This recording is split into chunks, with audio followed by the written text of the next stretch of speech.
NATO expansion is the reason why Russia openly invaded Ukraine in 2022.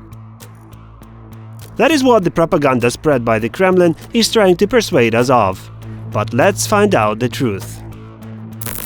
Russian propaganda is trying to persuade Western audiences that NATO has been a threat to the country's national security.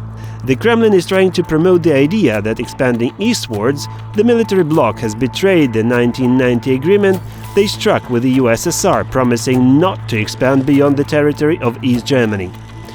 This is a widespread myth, as the agreement doesn't exist, and NATO has maintained an open-door policy for new members since its establishment in 1949, and this policy remains unchanged. What's important to understand is back then a lot of countries in Europe were still part of the Eastern Bloc, like the Warsaw Pact. So that alleged promise seemed to make sense, as no one could have predicted the collapse of the Soviet Union, but in 1991 things changed dramatically. The Warsaw Pact was officially dissolved, and then a chain of events rearranged the security configuration in Europe. So saying that NATO failed any sort of agreement with Russia is simply wrong. In addition, the Russians forget that in 1997 they signed a document called the NATO-Russia Founding Act, through which they would become partners with the alliance.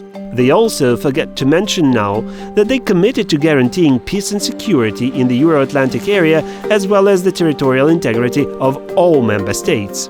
NATO has always insisted on two things. The first is that they are a defensive alliance, and the second is that they will pursue their open-door policy to guarantee security in the transatlantic region. NATO enlargement would always spark debate among its own member states, with some thinking it would deteriorate the bloc's defense capability and others claiming otherwise. But when NATO realized Russia was posing a real threat, in June 2022 the alliance changed its strategy, where Moscow was no more considered as a partner but as a threat to the security architecture of Europe. Russia tends to use the narrative that it is defending itself against Ukrainian Nazis and NATO in order to legitimize its actions to its own citizens. Russia employs a propaganda technique known as playing the victim, intended to cultivate a strong desire for retribution against those perceived as the aggressors.